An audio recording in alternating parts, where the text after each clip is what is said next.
Assalamualaikum warahmatullahi wabarakatuh. Kami akan mempresentasikan materi mengenai metode elektromagnetik, yaitu metode VLF, di mana kami merupakan kelompok 5 yang terdiri dari Fania Nabila, Laira Risa Syahputri, Weni Putri Fauzi, dan saya Indri Zuleni. Saya akan memaparkan materi mengenai gelombang elektromagnetik. Gelombang elektromagnetik itu merupakan gelombang di mana penjalarannya itu tidak memerlukan medium. Pada gelombang elektromagnetik itu juga terdiri dari medan magnet dan medan listrik yang saling tegak lurus. Metode elektromagnetik itu digunakan untuk mengetahui struktur bab permukaan dengan memanfaatkan gelombang melalui penjalarannya. Metode elektromagnetik itu terdiri dari dua jenis, yaitu metode elektromagnetik aktif dan pasif. Perbedaan dari keduanya itu berada pada sumber gelombangnya, yaitu pada metode elektromagnetik aktif, yaitu menggunakan sumber yang berasal dari gelombang buatan, yaitu seperti pada transmitter. Sedangkan pada metode elektromagnetik pasif, sumber gelombang yang dipancarkannya itu berasal dari alam, yaitu seperti atmosfer. Selanjutnya akan dijelaskan oleh Fania Nabila.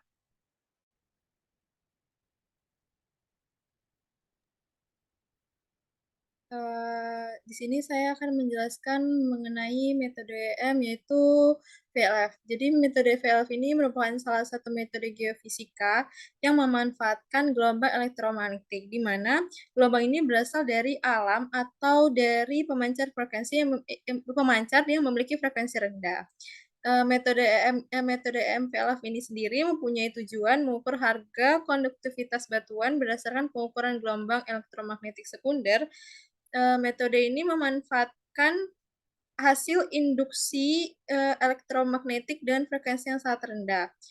Frekuensi yang rendah ini akan membuat gelombang memiliki penetrasi yang cukup dalam. Gelombang ini menjalar ke seluruh dunia dan atensi yang kecil dengan pandu gelombang antara permukaan bumi dan ionosfer. Kemudian adapun hal-hal yang dibahas di metode VLF ini, yang pertama itu prinsip metode VLF. Metode VLF ini sendiri mempunyai prinsip yang digunakan, yaitu prinsip TE transfer elektrik atau TM transfer magnetik, yang dimana prinsip ini akan menghasilkan nilai resistivitas. Jadi sumber gelombang EM itu berasal dari frekuensi rendah yang disebut dengan medan primer dan mempunyai frekuensi sekitar 15 kHz sampai 30 kHz.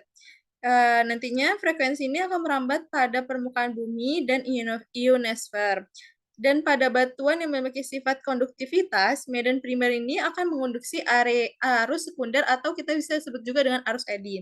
Arus ini akan menimbulkan medan sekunder yang digabungkan dengan primer sekunder yang dibangkitkan bergantung dari besaran fisis, yaitu nilai resistivitas atau konduktivitas. Kemudian ada parameter yang digunakan. Jadi parameter-parameter yang digunakan itu seperti pemancar. Pemancar ini di perangkat ini mulai digunakan sejak Perang Dunia I untuk melakukan komunikasi jarak jauh karena kemampuan untuk komunikasi gelombang dan pelemahan yang sangat kecil pada gelombang bumi ionosfer. Habis itu ada parameter pengaruh atmosfer, rambatan gelombang elektromagnetik, atonisasi medan.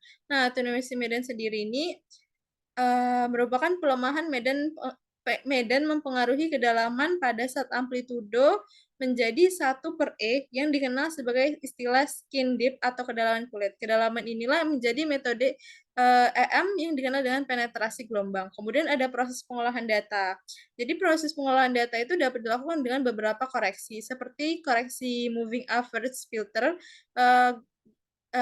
Koreksi ini itu dilakukan untuk mempengaruhi pengukuran sehingga diperlukan filter moving average untuk menghilangkan noise frekuensi tinggi. Kemudian ada filter flasher. Filter flasher ini berfungsi untuk melemahkan panjang gelombang yang terlalu besar untuk mengurangi efek topografi dan digunakan pada data angel yang merupakan hasil polarisasi eliptik medan. Kemudian ada filter Carruthers. Filter ini sendiri digunakan untuk interpretasi kualitatif VLFM. Dari penerapan filter ini sendiri akan berupa penyerapan ke arus yang dapat memberikan informasi terkait daerah konduktivitas. Kemudian ada filter noise assisted multivariasi empirical model decomposition atau NAMEMD. Jadi filter ini tuh digunakan untuk mengeliminasi interferensi noise yang terjadi pada EMD dan mereduksi mood mixing pada hasil EMD dan MEMD. Selanjutnya akan dilanjutkan oleh teman saya yaitu Laira Risasha Putri.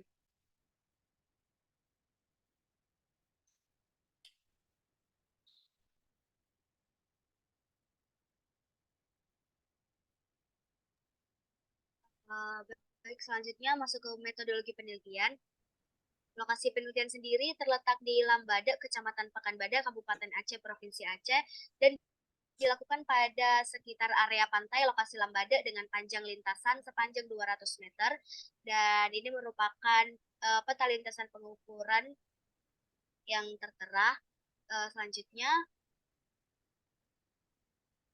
masuk ke kondisi regional daerah penelitian, di mana formasi geologi lokasi penelitian yaitu berada pada formasi penasu atau TLP dan formasi aluvium tak terbedakan atau QH, di mana formasi penasu atau TLP sendiri terdiri dari batu pasir, bikaan, konglomerat, serpi, batu lumpur, dan batu gamping terumbu.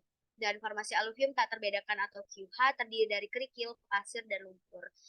Penelitian dilakukan pada 4 lintasan dengan masing-masing jarak lintasan itu 430 meter, 200 meter, 110 meter, dan 100 meter.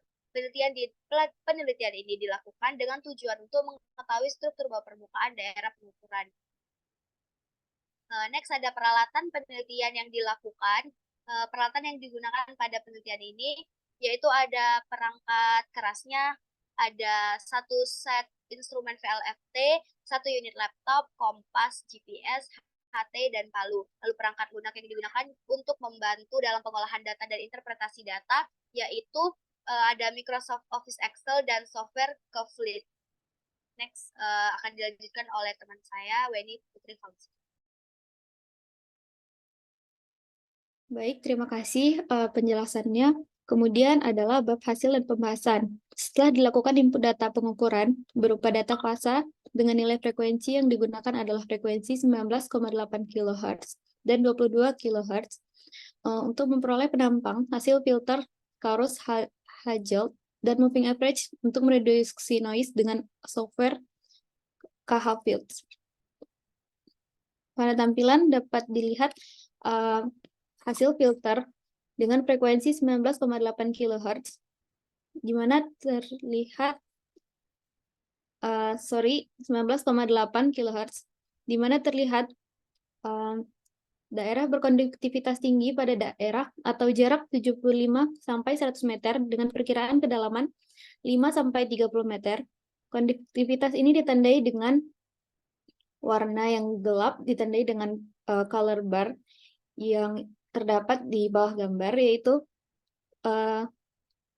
skala real komponen atau skala rapat arus ekuivalen. Konduktivitas tinggi ini diidentifikasikan sebagai anomali lorong-lorong dan diduga berupa batuan dalam struktur sungai bawah tanah yang mengalirkan air. Kemudian, pada hasil filter Karus-Hagel menggunakan metode PLF pada frekuensi 22,2 Hz.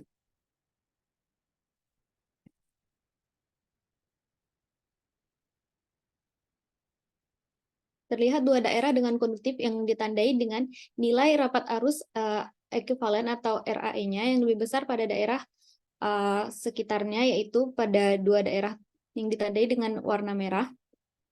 Daerah pertama ditandai dengan kontras anomali yang cukup besar, berada pada jarak 75 sampai 110 meter dari awal titik pengukuran. Kemudian ditandai dengan kedalaman sekitar 0 sampai 30 meter. Daerah konduktif kedua ditandai dengan nilai RAE pada jarak 160 sampai 170 meter dengan kedalaman 0 sampai 18 meter. Konduktivitas tinggi ini juga diidentifikasikan sebagai anomali lorong-lorong yang digunakan berupa batuan dalam struktur sungai bawah tanah yang mengalirkan air. Wilayah anomali yang ditemukan ini sesuai dengan kenyataan bahwa daerah pengukuran berada pada wilayah dengan formasi geologi khusus di Pekan Bada. Kemudian formasi tersebut melibatkan formasi Ki-Ha atau alveum yang merupakan jenis batuan yang permeable yang memungkinkan air untuk merembes dan membentuk aliran sungai bawah tanah. Selain itu, terdapat formasi TLP atau tanah longsor Pleistosen yang dapat menyebabkan perubahan dalam pola aliran air bawah tanah. Sekian dari saya kembalikan ke moderator.